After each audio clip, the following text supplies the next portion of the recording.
제4장. 예수께서 성령의 충만함을 입어 요단강에서 돌아오사 광야에서 40일 동안 성령에게 이끌리시며 마귀에게 시험을 받으시더라. 이 모든 날에 아무것도 잡수시지 아니하시니 날수가 다함에 줄이신지라.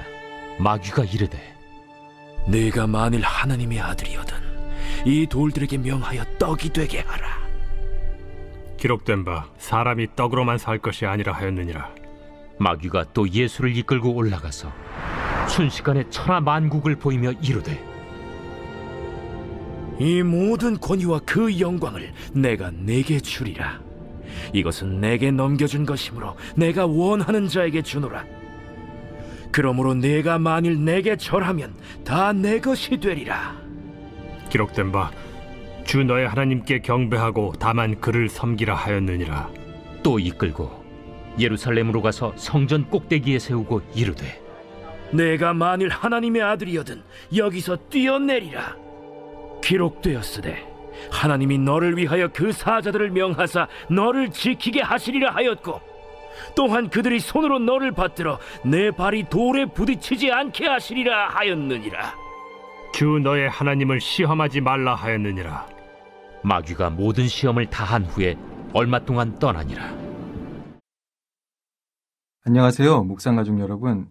말씀 묵상을 통해 하나님께 잇대어 살아가는 우리 모두가 되길 축복합니다. 오늘 말씀은 누가복음 4장 1절부터 13절 말씀입니다. 오늘 말씀은 예수님께서 공적인 사역을 시작하시기 전 요단강에서 세례를 받으시고 난 이후에 성령의 충만함을 입어 광야에서 40일간 성령의 이끄심 속에 계셨음을 말씀하는 것으로 시작하고 있습니다. 공적인 사역의 시작의 첫 출발점에 성령의 충만함 속에 40일의 시간을 광야에서 보내신 예수님은 마귀의 시험을 받으셨습니다. 이때 예수님은 40일간 아무것도 드시지 않으셨기에 줄이셨다고 말씀합니다. 이 순간 예수님은 세 가지의 시험을 받으셨습니다. 예수님의 시험은 신명기 6장에서 8장과 연결지어 볼 수 있습니다. 예수님께서 마귀의 시험에 답하신 말씀의 배경이 신명기 6장부터 8장의 말씀을 배경으로 하고 있기 때문입니다. 시험이라는 측면에서 볼 때 신명기의 말씀과 오늘 본문은 연속성을 가지는 부분이 있습니다. 특별히 신명기 8장 2절을 보면, 내 하나님 여호와께서 이 40년 동안에 내게 광야길을 걷게 하신 것을 기억하라. 이는 너를 낮추시며 너를 시험하사 내 마음이 어떠한지 그 명령을 지키는지 지키지 않는지 알려 하심이라 말씀합니다. 하나님께서 광야 길에서의 이스라엘 백성을 시험하셨다고 말씀합니다. 이스라엘의 시험과 예수님의 시험 사이의 연속성을 생각해보면 신명기 8장 3절에 따르면 이스라엘은 사람이 빵으로만 살지 않는다는 것을 배우기 위해 배고픔의 시험을 받았습니다. 신명기 6장 4절부터 15절에 따르면 이스라엘은 유일하신 하나님을 경배하고 다른 어떤 우상도 따르지 않도록 교육을 받았음을 볼 수 있습니다. 신명기 6장 16절에 따르면 이스라엘은 하나님을 시험하지 말아야 한다는 명령을 받았습니다. 그러나 중요한 것은 이스라엘은 각 시험에서 하나님께 순종하는데 그 마음을 지키는데 실패했다는 사실입니다. 광야에서 이루어진 이 두 사건은 시험이라는 측면에서 연속성을 가집니다. 예수님도 동일한 시험을 받고 있기 때문입니다. 하지만 두 사건에 차이점도 있습니다. 이스라엘과는 달리 예수님은 광야에서 충성을 증명함으로써 이스라엘이 실패한 신뢰와 순종을 하나님께 드렸기 때문입니다. 먼저 1절부터 4절을 보면 예수님께서 줄이신 이후에 배고픔의 문제를 마귀는 시험합니다. 마귀의 관심사는 예수님께서 배고픔의 문제를 해결하기 위해서 하나님의 아들이라는 신분을 남용하도록 하는 데 있습니다. 예수님이 하나님의 아들이심을 부인하는 데 목적이 있는 것이 아니라 예수님이 자신의 목적을 이루기 위해서 자신의 방식대로 자신의 힘을 남용하도록 자극하는 것에 목적이 있었다는 말입니다. 예수님께서는 마귀의 시험에 신명기 8장 3절로 대응하십니다. 육신의 몸을 입고 계시기에 줄인 배를 채우기 위해서는 음식이 필요하다는 사실을 부정하진 않으십니다. 더불어 예수님에게 확신하는 바가 있습니다. 하나님의 공급하심을 신뢰함으로 확실히 믿고 있다는 점입니다. 배고픔의 문제, 공급의 문제를 해결하실 분은 하나님이십니다. 5절부터 8절의 시험은 일상의 빵의 문제에서 정치적인 문제로 이끌어갑니다.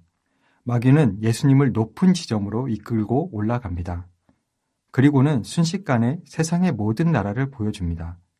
마귀는 이야기합니다. 자신의 손에 이 모든 나라를 통치할 권한이 있는 것처럼 이야기합니다. 누가복음 1장 79절에서 어둠과 죽음의 그늘에 앉은 자에게 비치고 라는 말씀처럼 모두 사단의 통치가 주는 어둠 속에 살고 있음을 생각하게 하는 표현입니다. 마귀는 시편 2장 8절을 인용해서 자신이 영원한 나라를 제공할 수 있다고 약속합니다. 대신 약속한 것을 주는 대가로 예수님의 충성을 요구합니다. 이러한 충성 요구는 하나님과의 관계를 끊고 자신과의 관계를 맺으라는 유혹입니다.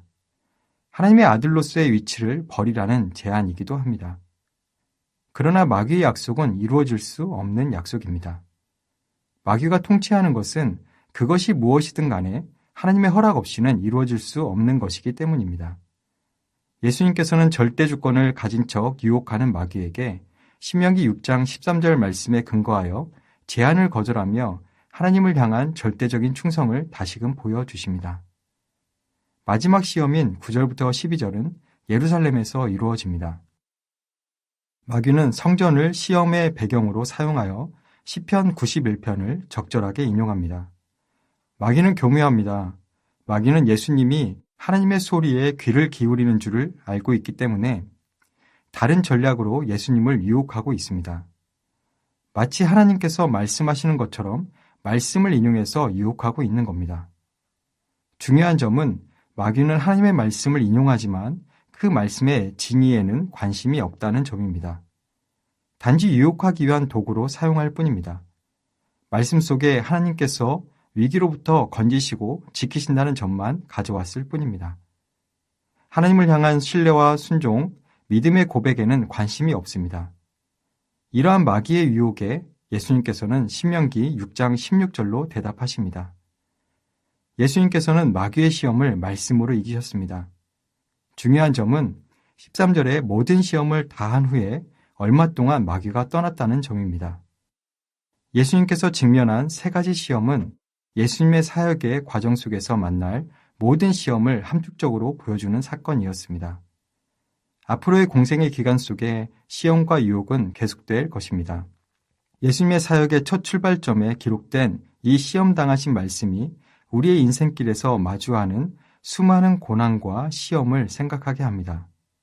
이 시험은 한 번으로 끝나는 시험이 아님도 생각하게 됩니다.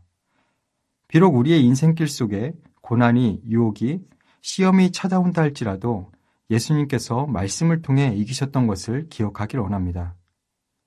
예수님의 길을 따라가는 우리 묵상가족 여러분들도 매일의 삶 속에 말씀을 통해 하나님께 잇대어 살아가는 삶이 되시길 축복합니다.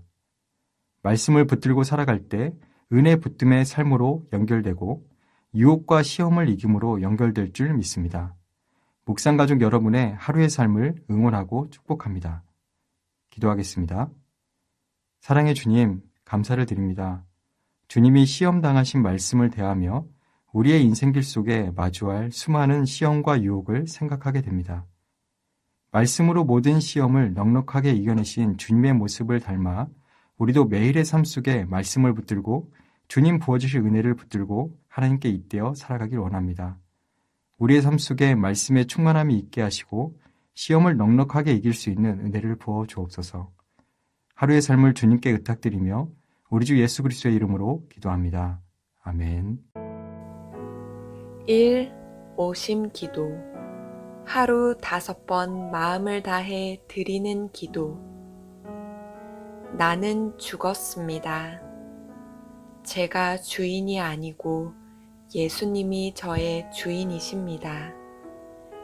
예수님은 십자가에서 죽으시고 부활하셨습니다. 부활하신 예수님을 가슴으로 만나서 따라가며 간증합니다. 사랑하는 가족과 함께 영광스러운 승리를 노래합니다.